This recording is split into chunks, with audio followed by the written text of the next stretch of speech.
Sidang permohonan uji materi Undang-Undang Pilkada terkait dengan masa cuti petahana dengan pemohon Gubernur DKI Jakarta kembali digelar di Mahkamah Konstitusi hari ini. Iya, agenda sidang mendengarkan keterangan saksi ahli yang dihadirkan oleh pemohon. Sudah ada Taris Hirziman yang memantau langsung dari Mahkamah Konstitusi Jakarta.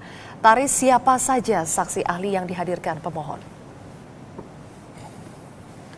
Ya, Zivia, pada siang hari ini saksi ahli yang didatangkan ini berasal dari pengamat hukum ataupun ahli hukum, yang mana 3 orang ini adalah dari Refli Harun, ada Haryono dan juga Muhammad Ruliandi, yang mana ketiga ini merupakan saksi ahli di bidang hukum. Dan sidang kelima terkait gugatan yang diajukan oleh Gubernur DKI Jakarta Basuki Cahayapurnama terhadap undang-undang terkait cuti petahana dalam pilkada nanti ini kembali digelar setelah sebelumnya Gubernur Ahok juga mengikuti sidang terkait uji materi ini untuk mendengar keterangan dari pihak terkait dari Yusril Iza Mahendra dan juga Habibur Rahman. Dan pada sidang kali ini dimulai pada sekitar pukul 11 siang tadi, yang mana ini juga turut dihadiri oleh sejumlah pihak seperti dari relawan teman Ahok, saksi ahli, dan juga ada dari pihak terkait yaitu Habibur Rahman serta kuasa hukum. Dan dalam sidang kali ini memang diagendakan untuk mendengarkan keterangan dari saksi ahli yang akan menyebutkan terkait materi yang akan disampaikan tentang gugatan yang diajukan oleh Gubernur DKI Jakarta Basuki Cahayapurnama dalam sidang kali ini. Dan nantinya hasil keputusan ini akan menjadi salah satu bahan pertimbangan oleh majelis hakim untuk menentukan apakah permohonan untuk cuti hanya dilakukan selama jadwal kampanye ini akan dikabulkan, dan nantinya ini akan digunakan ataupun menjadi dasar oleh KPU DKI Jakarta.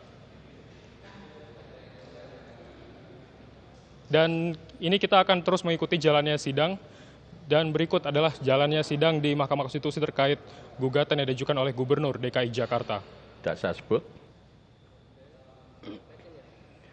C-nya menyusun dan mengajukan rancangan perda tentang RPJMD kepada DPR untuk dibahas bersama DPRD, serta menyusun dan menetapkan RKPD. D.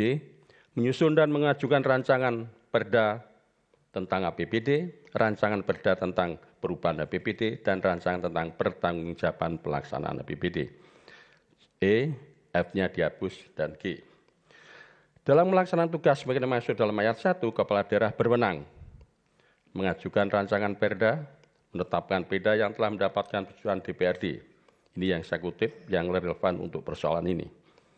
Pasal-pasal yang dikutip di atas jelas memberikan tugas dan kewenangan fungsi kepala daerah kepada gubernur dan tidak kepada pejabat lain di provinsi.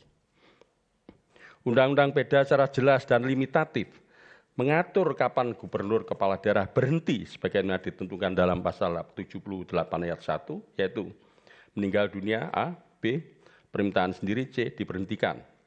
Sedangkan dalam ayat 2 diuraikan apa yang dimaksud diberhentikan, yaitu berakhir masa jabatannya, tidak dapat melaksanakan tugas secara berlanjutan dan berlangan tetap secara berturut-turut 6 bulan.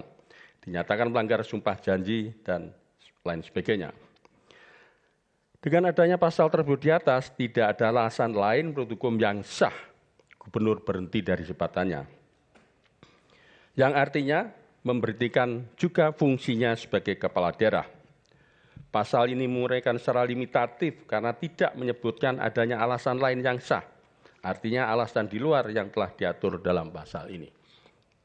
Pasal 83 mengatur pemberhentian sementara karena adanya dakwakan kepada gubernur melakukan tindak pidana kejahatan yang dapat diancam dengan pidana penjara paling singkat 5 tahun dan seterusnya.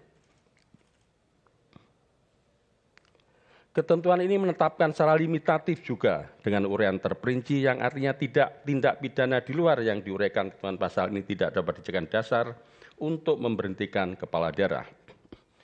Kalau kita perhatikan pasal 78 dan pasal 83 tentang alasan pemberhentian tersebut, semuanya dikarenakan faktor yang ada pada diri seorang yang menjabat kepala daerah.